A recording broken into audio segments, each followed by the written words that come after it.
उत्तराधान सूत्र के 29वें अध्ययन में 9 बोलों पर चर्चा है। मन गुप्ती, वचन गुप्ती, काय गुप्ती। मन, वचन, काया इन तीनों को गुप्त कर दे, आत्म गुप्त हो जाए, इन क्रिया से परे हो जाए, इन को कार्य में ले ही नहीं। इनमें भी सबसे सूक्ष्मतम कहा गया मन। यद्यपि कहने के लिए मन वचन काय कहते हैं, परंतु प्रथमतः उसके बाद वचन और उसके बाद मन, दूसरे बोल और आए हैं। समाधारण, वचन समाधारणता, काय समाधारण। मन समाधारणता से, वचन समाधारणता से, काय समाधारणता से जीव को किस फल की प्राप्ति होती है। अब 3 बोल और आ रहे हैं। पहले का ज्ञान संपन्नता किसे कहते हैं, दर्शन संपन्नता किसे कहते हैं, चारित्र संपन्नता किसे कहते हैं।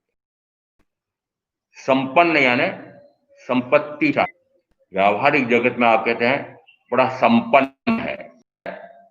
यदि धन बढ़ा लिया, वैभव बहुत बढ़ा लिया, संपत्ति बहुत चल अचल बढ़ा दी, हो सकता वह तो इस भाव में ही धोखा दे दे। ज्ञान संपन्नता प्रकट कर ली है। यदि यौवन अवस्था में सामने तक कहा जाता है कि शरीर को बलिष्ठ पुष्ट कर लें, बुढ़ापे में अच्छा रहेगा। दूसरा कहते हैं धन वैभव कमाने की, भोगने की आयु तो मात्र यौवन अवस्था है। अरे यौवन अवस्था में यदि यह सारा तो कर लिया और ज्ञानार्जन नहीं किया तो कहा वे दोनों तो निस्तार है। सार तो मात्र ज्ञान संपन्नता प्रकट हो जाए तक। इसका अर्थ है कि ये दोनों भाग्य में आपने चाहे लक्ष्मी पास से कितना ही धन वैभव जोड़ लिया हो, चाहे शरीर को कितना ही बलिष्ठ पुष्ट कर लिया हो, ये दोनों तो इसी भाव में न जाने किस क्षण धोखा दे देते हैं। परंतु ज्ञान संपन्नता, दर्शन संपन्नता कैसी है? व्याख्या प्रकृति सूत्र में आया है, ज्ञान और दर्शन 12.5 में कहा आत्मा के ही गुण हैं। गुण और गुणी में अभेद कहा है। जहां कहा कि आत्मा ज्ञान पर्यवान है, वही कहा ज्ञान आत्मस्वरूप है। यदि आत्मस्वरूप ज्ञान है और ज्ञान आत्मस्वरूप है, इसका अर्थ है कि दोनों एकाकार हैं, एक ही है। यदि आत्मा कहूं कि ज्ञान कहूं, कोई अंतर नहीं है। आत्मा ही ज्ञान है, ज्ञान ही आत्मा है। यद्यपि अपेक्षा से दोनों में भेद है। भेद क्या है? एक गुणी है और दूसरे गुण है, तो भेद तो हो। गुणों का धारक गुणी कहलाता है, और गुणी के साथ यदि गुण ना हो तो गुणी कैसे कहलाएगा? इस अपेक्षा से दोनों में अभेद भी है, परंतु दोनों में भेद भी है। और इस अपेक्षा से 12.5 व्याख्या प्रकृति में ज्ञान और दर्शन या आत्मा के निज गुण हैं। फिर ज्ञान और दर्शन जो इस भाव में प्रकट किया है, वह पर भाव में, भवों भाव में साध जाता है। साध क्या जाएगा? अरे जो शरीर को बलिष्ठ पुष्ट कर रखा है, बलवान कर रखा है, वो साथ जाएगा? शरीर के साथ धन वैभव खूब करोड़ों अरबों का जोड़ रखा है, वह साथ जाएगा? तो क्या जा सकता है कि जो धन वैभव संपदा जोड़ी है 5 इंद्रियों के सुखोपभोग के लिए, उसके लिए जो खटकर्म, खोटे कर्म, पाप कर्म किए हैं, उसके या तो पाप कर्म साथ जाते हैं या ज्ञान और दर्शन साथ जाते हैं। क्या ले जाना सोचा है?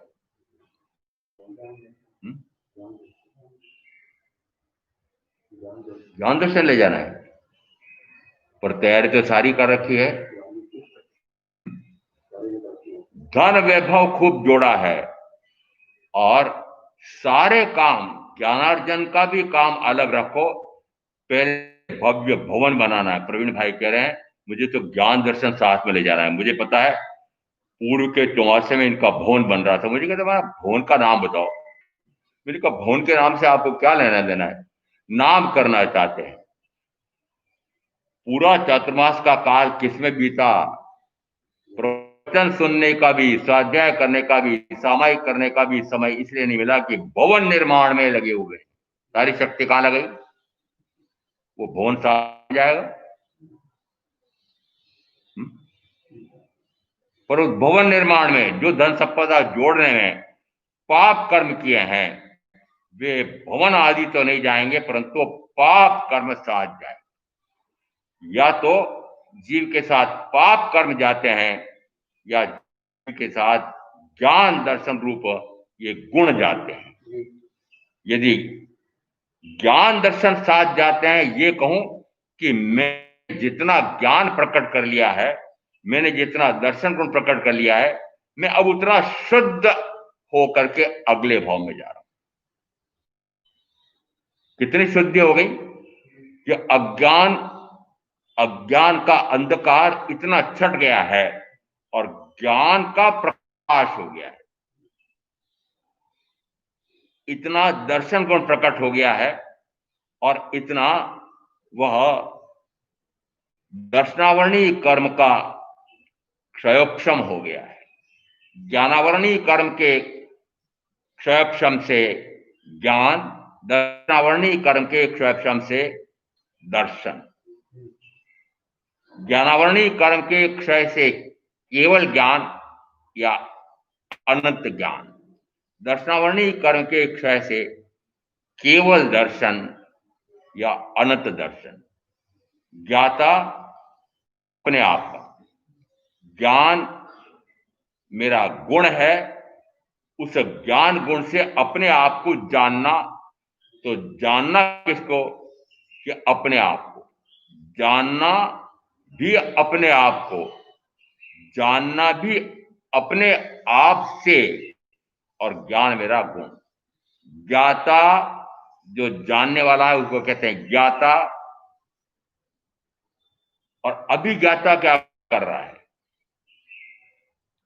पर को अपने रूप जान रहा है। तो जिसको जाना जाता है उसको कहते हैं ज्ञेय। जिसको जाना जाता है उसे कहते हैं ज्ञेय। जो जानता है उसको कहते हैं ज्ञाता। ज्ञाता भिन्न है और ज्ञेय भिन्न है। अभी ज्ञाता पर पदार्थ को, पर को जान रहा है। तो ज्ञाता पर पदार्थ को भी जाने तब भी कहा जाता है कि ज्ञायकत्व का ही ज्ञायकत्व का प्रकाश होता है। जानना तो है, चाहे पर का जानना हो तब भी जानना है, परंतु जानना किस काम का, कि वो पर का प्रकाश कर रहा है। दिया तले अंधेरा, दिया तले अंधेरा। दीपक दूसरों को तो प्रकाशित करते हैं, परंतु कहा जाता है कि उसके तले में तो अंधकार है। क्या ज्ञान गुण भी ऐसा है? ज्ञान गुण ऐसा नहीं है। वह स्व को भी प्रकाशित करता है और पर को भी प्रकाशित करता है। जब तक मात्र पर को प्रकाशित करता है तब तक स्व का प्रकाश नहीं हो सकता है। जिस समय स्व का प्रकाश करता है उस समय स्व का भी प्रकाश हो जाता है। स्व का प्रकाश करते से पर का भी प्रकाश हो जाता है। क्यों कहा जाता है कि जिस समय केवल ज्ञान, केवल दर्शन प्रकट हुआ, उस समय वे सर्वलोकालोक के ज्ञाता दृष्टा हो। अपने आप का जानना हुआ है तो पर का भी जानना होगा, क्योंकि पर को जाने बिना स्व को नहीं जान सकते, और स्व को जानना तो पर को भी जानना। स्व को जानना होगा तो पर को भी। यदि जीव का स्वरूप जानना है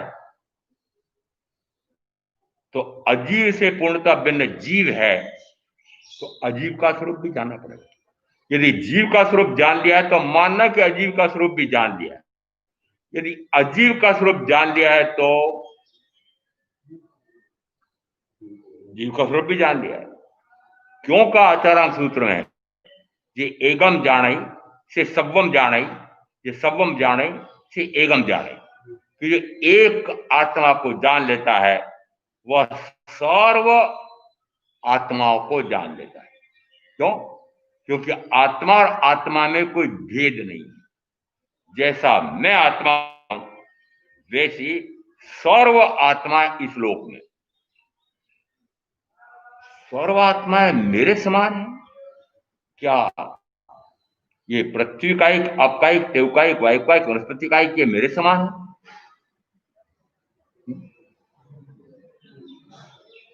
क्या क्या उनमें ज्ञान, दर्शन, सुख, वीर्य अनंत स्वरूप है कि नहीं? है। इसका अर्थ है कि अनादि से वे भी अनंत ज्ञान पर्यवान, अनंत दर्शन पर्यवान, अनंत चारित्र पर्यवान। मैं भी अनादि से अनंत ज्ञान पर्यवान, अनंत दर्शन पर्यवान, अनंत चारित्र पर्यवान। सिद्ध परमात्मा भी अनंत ज्ञान पर्यवान, अनंत दर्शन पर्यवान, अनंत चारित्र पर्यवान। तीन उदाहरण आ रहे हैं। कुछ अंतर है?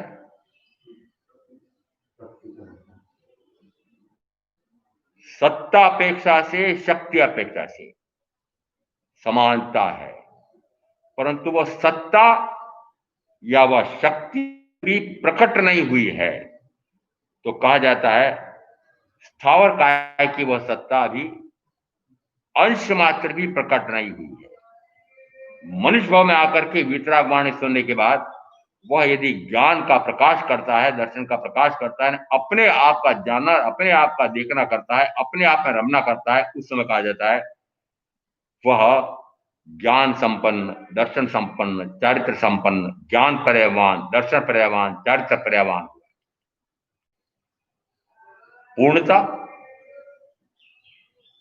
प्रकट तो कर लिया है, परंतु पूर्णतः प्रकट कर लिया क्या? कि पूर्णतः प्रकट करने वाला वह एक अपेक्षा से अरिहंत परमात्मा, दूसरी अपेक्षा से सिद्ध परमात्मा। अंतर क्यों करते हो? यदि अरिहंत परमात्मा में भी अनंत ज्ञान, अनंत दर्शन, अनंत सुख, अनंत वीर्य हैं, और सिद्ध परमात्मा में भी अनंत ज्ञान, अनंत दर्शन, अनंत सुख, अनंत वीर्य हैं, फिर हम ऐसा कैसे कहते हैं कि फिर वे चार केवली के सत्कर्मों का क्षय करके सिद्ध होते हैं, बुद्ध होते हैं, मुक्त होते हैं, परिनिवृत्त होकर के और सर्व दुखों का अंत करते हैं? तो सर्व दुखों का अंत 14वें गुण स्थान के अंतिम समय में होगा।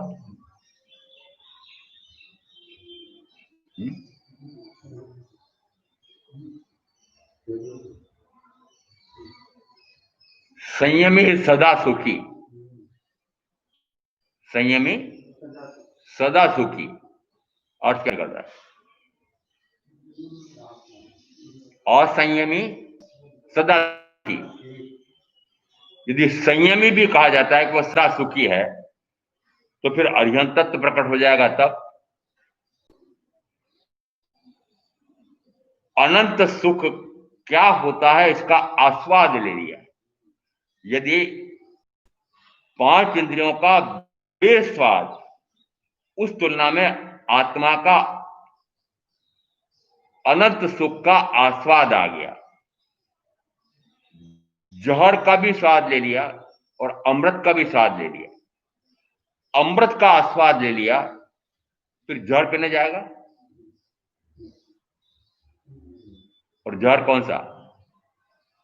ये 5 इंद्रियों का भोग, यह जहर है।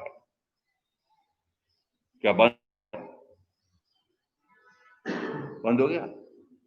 आत्मा का अमृत पान करना चाहते हो, आत्मामृत का पान करना चाहते हो, आत्मामृत का पान करना हो तो शर्त यह है कि फिर 5 इंद्रियों के माध्यम से पीने वाला वो जहर, उसको बंद करना पड़ेगा।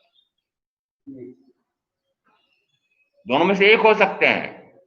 जिस समय आत्मा को आत्मा का आस्वाद आ रहा होगा, उस समय 5 इंद्रियों के माध्यम से मिलने वाले उस भोग का स्वाद बेस्वाद नहीं आ रहा होगा। एक बात हो सकती है, एक समय में उपयोग एक समय में एक कार्य करता है। इसका अर्थ है कि जिस समय वे सिद्ध बुद्ध मुक्त होते हैं, परिनिर्वाण को प्राप्त कर दुखों का अंत करते हैं, यह व्यवहार अपेक्षा से व्यवहार नए से कहा जाता है। क्यों कहा जाता है? अरिहंत परमात्मा इस पृथ्वी पर घूमते हुए दिखाई देते हैं, शरीर भी साथ में है, तो आम जन को लगता है कि अभी यह दुखों से मुक्त कहां हुए हैं। शरीर साथ है। शरीर साथ कब तक है? क्योंकि आयुष का काल साथ है, तब तक है। जिस समय उन अरिहंत परमात्मा का आयुष का काल पूरा होता है, उस समय क्या गाती है? आयुष पूरा हो तो नाम, गोत्र, वेदनी बचेंगे। इसका अर्थ है कि इन 3 का सद्भाव तो आयुष के साथ के लिए आत्मा को कोई पुरुषार्थ नहीं करना पड़ता है। प्रकार होते हैं, उसमें फिर 2 प्रकार तो ये अरिहंत परमात्मा, जिसमें वो दोनों शुक्ल ध्यान पूरे होते हैं, उस समय वे शुद्ध मुक्त होते हैं। क्या उनको 2 प्रकार के शुक्ल ध्यान करना पड़ेगा?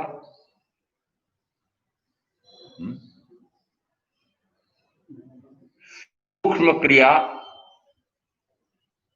अप्रतिपाती। अब यहां क्या इस प्रकार से मन का, वचन का निरोध करते हैं? सूक्ष्म से सूक्ष्मतम वो कहा कि वह प्रथमतः काया का निरोध करता है। काया में ये श्वासोश्वास आ जाते हैं, श्वासोश्वास का निरोध करते हैं। श्वासोश्वास का निरोध करना पड़ता है। श्वासोश्वास बल प्राण जितने काल का है, काल तक श्वासोश्वास रहते हैं, और जिसमें श्वासोश्वास बल प्राण क्षीण हो जाता है, तो स्वतः आयुष पूरी हो जाती है। क्या श्वासोश्वास बल प्राण यदि समाप्त होता है, उसी समय ये अंतिम आयुष बल प्राण भी क्षीण होता है क्या?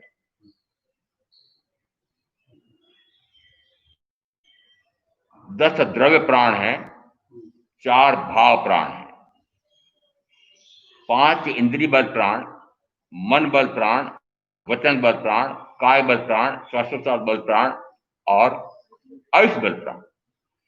क्या ये 10 एक साथ क्षीण?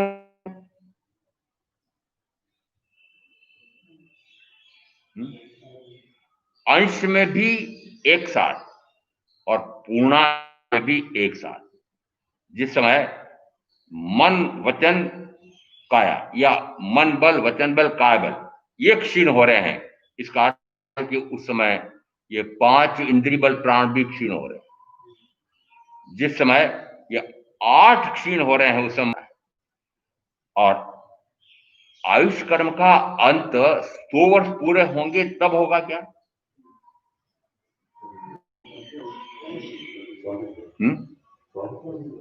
और एक एक समय करते हुए आयुष बल क्षीण हो रहा है कि नहीं? जो एक पल भी उतना आयुष कहां चला गया? समझ आता है? इस कारण से कि 10 द्रव्य प्राण ये अंश अंश करके एक साथ होते हैं। और अब यहां आ रहा है कि ये कैसे होता है। ये तो मिलते हैं, बिछुड़ते हैं।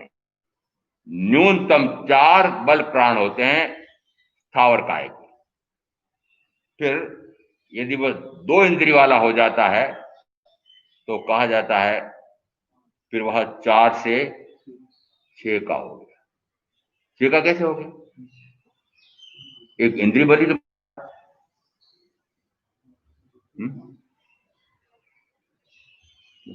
6 के 7 कैसे हो गए?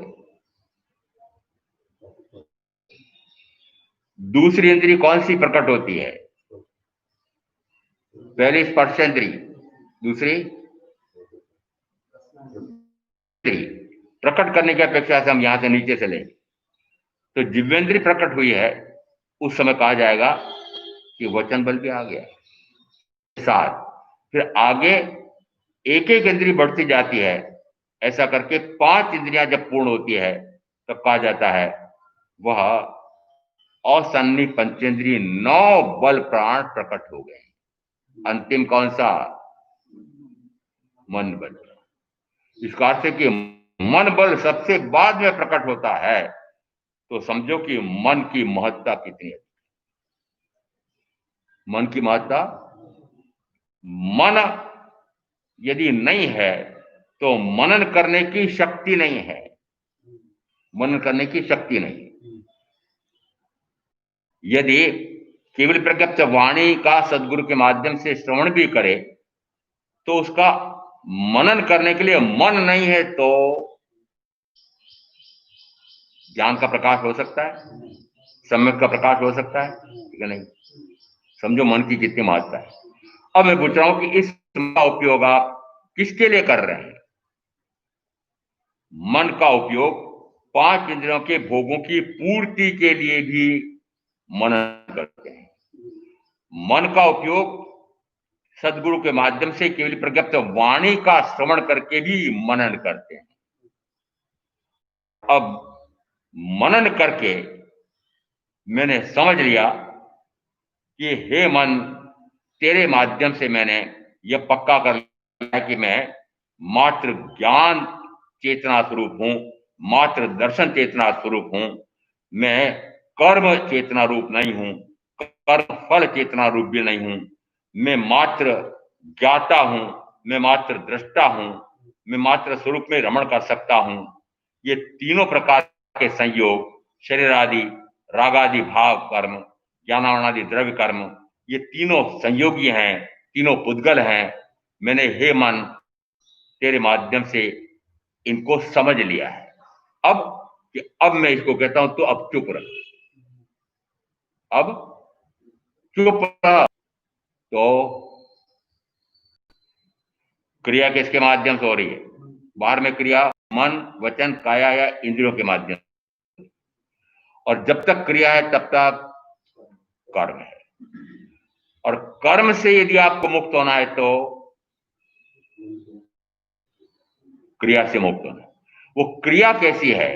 वह क्रिया निरंतर विकार में ले जाने वाली है। क्रिया है इसका अर्थ है कि वह विकार है। और यहां आ रहा है ज्ञान संपन्न जीव किस फल की प्राप्ति करता है? तो सर्व कहा हुआ सर्व भावों का, भाव के रहस्य का, अभिगम का होता है। सर्व भाव कौन से? प्रत्येक द्रव्य का अपना अपना, प्रत्येक द्रव्य का स्वद्रव्य, स्वक्षत्र, स्वकाल, स्वभाव, स्वगुण, 5 अपेक्षा से आए। प्रत्येक द्रव्य का अपना अपना स्वद्रव्य, स्वक्षत्र, स्वकाल, स्वभाव।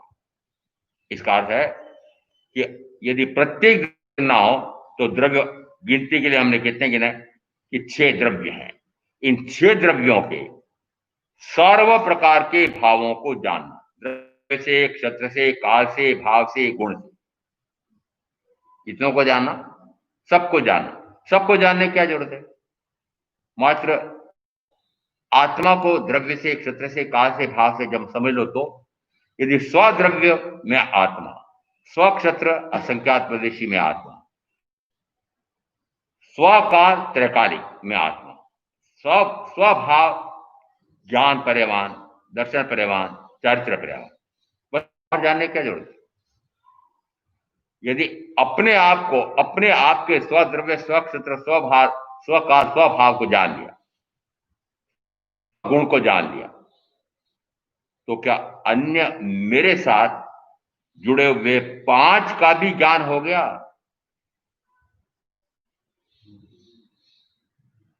इन पांच का ज्ञान होगा तो अपना भी हो जाएगा, और अपना होगा तो इन पांच का भी हो जाएगा, क्योंकि पांच अजीब हैं और मैं जीव हूं।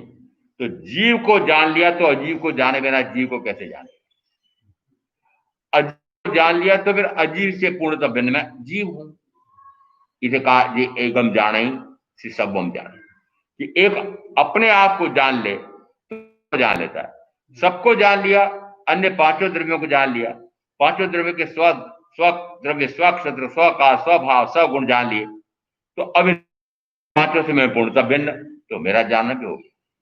इसका अर्थ है ज्ञान संपन्न जीव सर्व भावों के अभिगम रहस्य को जान जाता है, सर्व भावाभिगम का ज्ञाता हो जाता है। यदि ऐसा हो जाए तो उसका फल, तुरंत उसका फल दिया कि वो फिर संसार अटवी में अटकता भटकता नहीं है। और फिर पुनः दृष्टांत देकर समझाया कि सुई यदि डोरे सहित हो तो वह गुमती नहीं है, और गुम जाए तो वह शीघ्र ही मिल जाती है। सुई किसको कहा और डोरा धागा किसको कहा? ये धागा है ज्ञान, और ज्ञान का धारक सुई मैं, आत्मा। इसका अर्थ है कि आत्मा को, आत्मा के ज्ञान का प्रकाश हो जाए तो फिर वह चतुर्गति संसार में भटकता नहीं। तो चतुर्गति संसार में न भटके उसके लिए मुख्य साधन कौन सा हुआ? ज्ञान। ज्ञान गुण की महत्ता समझ आ रही है? ज्ञान गुण की महत्ता कितनी है कि ज्ञान गुण यदि प्रकट हो जाए तो निश्चित मानना कि दर्शन गुण भी प्रकट होता है। ज्ञान और दर्शन प्रकट होता है तो निश्चित मानना कि आत्मा का अनंत सुख भी प्रकट होता है, और आत्मा का अनंत सुख प्रकट होता है तो आत्मा का अनंत वीर भी प्रकट होता है। प्रज्ञापना सूत्र का 23वां बंद पद उसका विलोम करो। इसका अर्थ हुआ कि प्रथमतः किसका प्रकाश होगा? क्योंकि ज्ञान का, ये अपेक्षा से प्रथमतः चारों का एक साथ प्रकाश हो रहा है। जितने अंश में ज्ञान का प्रकाश होता है उतने अंश में दर्शन का भी प्रकाश होगा, जितने अंश में ज्ञान दर्शन प्रकाश होता है उतने अंश में आत्मा के अनंत सुख का भी आस्वाद आता है, और जितने अंश में आत्मा का अनंत आस्वाद आता है उतने समय में आत्मा का उपयोग अपने आप पर स्थिर होता है। ज्ञानोपयोग अपने आप को जानने में, दर्शनोपयोग अपने आप को देखने में। इसका अर्थ है कि चारों गुण उल्टे चलाओ तब भी एक साथ चलते हैं, और सुलटे चलाओ तब भी एक साथ चलते हैं। आगे दिया इसमें कि ऐसा जीव क्या करता है? फिर कहा ज्ञान, विनय, चारित्र और तप रूप संयोगों को संप्राप्त होता है, और उस कारण से वह स्व समय का ज्ञाता हो जाता है। अब पर समय का न बोलूं तो स्व समय का ज्ञाता हो गया, तो निश्चित मानना कि पर समय का भी ज्ञाता हो गया। समय यानी शुद्ध, तो स्वात्मा का ज्ञान और भान हो गया तो परात्मा का ज्ञान और भान भी हो गया। स्व का ज्ञान हो गया तो पर का ज्ञान हो गया। स्वभाव का ज्ञान हो गया तो पर भाव का भी ज्ञान हो गया। ये पर भाव क्या है?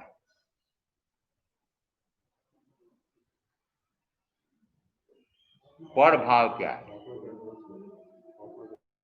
पर पदार्थ के कारण,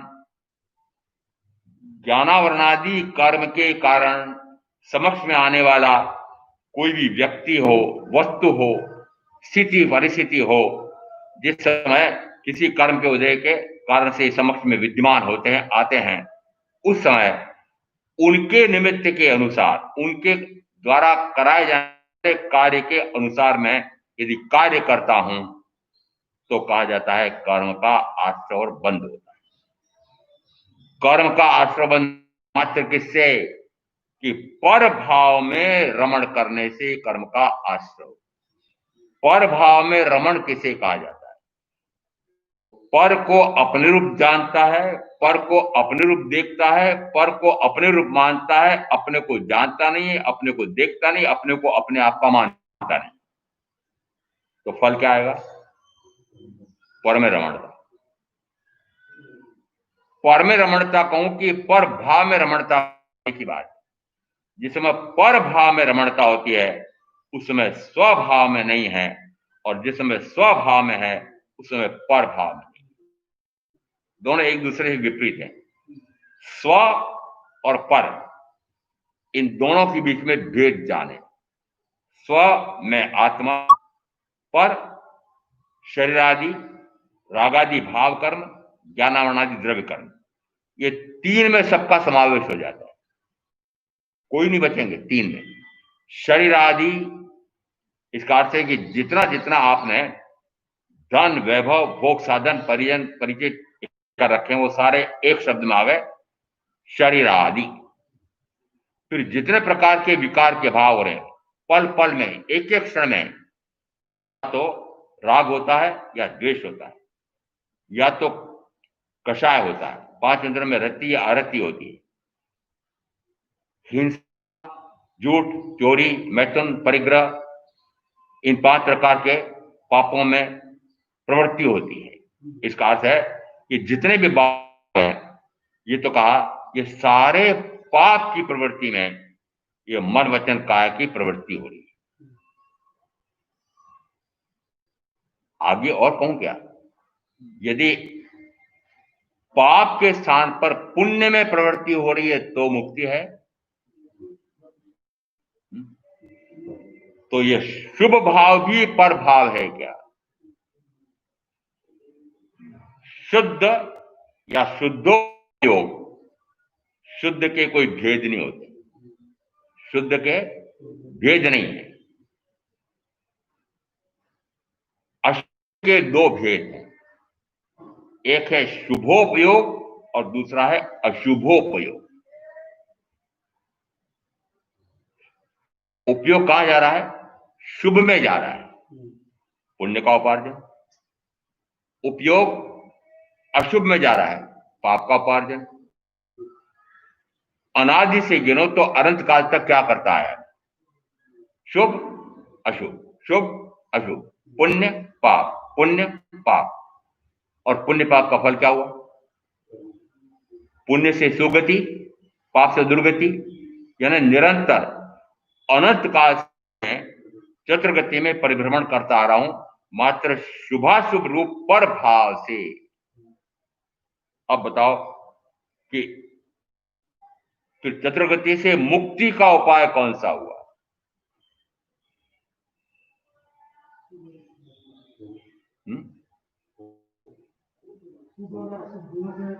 शुभ और अशुभ दोनों से परे। शुभ में शुभतर शुभ, शुभ में शुभ, शुभतर शुभतम।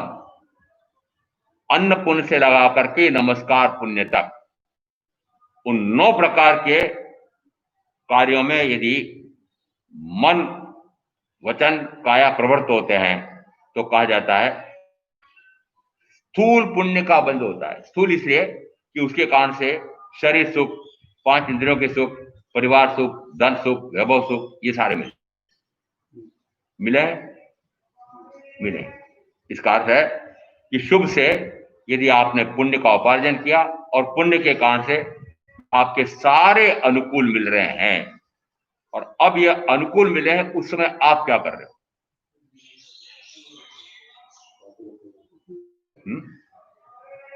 अरे मजा ले रहे हो कि नहीं? तो बोलो ना साफ साफ के मजा ले रहा हूं। मजा ले तो कजा हो, सजा हो। यदि पुण्य के फल से शरीर सुख, इंद्रिय सुख, परिवार सुख, धन वैभव सुख मिल रहा है और उस सुख में मग्न हो रहे हैं, मान पुनः पाप कर्म का बंद हो। पाप कर्म का बंद करके जिस समय दुखी होता है उस समय फिर वह कर्म का बंद करता है। ये अनंत काल की जो कर्म श्रृंखला है वह क्यों नहीं टूट रही है? पुण्य से पाप, पाप से पुण्य, पुण्य से वापस पाप, पाप से वापस पुण्य। तो ये कर्म श्रृंखला, ये चक्रव्यूह टूट नहीं रहा, चक्रव्यूह का भेदन नहीं हो रहा है। चक्रव्यूह का भेदन कैसे हो कि जिस समय ये शुभ, इस शुभ से भी परे हटूं, शुभ से परे हटूं, तो फिर आगे मैं उत्कृष्ट शुभतर में चला गया। हिंसा, झूठ, चोरी, मैथुन, परिग्रह, इन 5 पापों से पूर्णतः के लिए 3 करण 3 योग से विरत हो गया।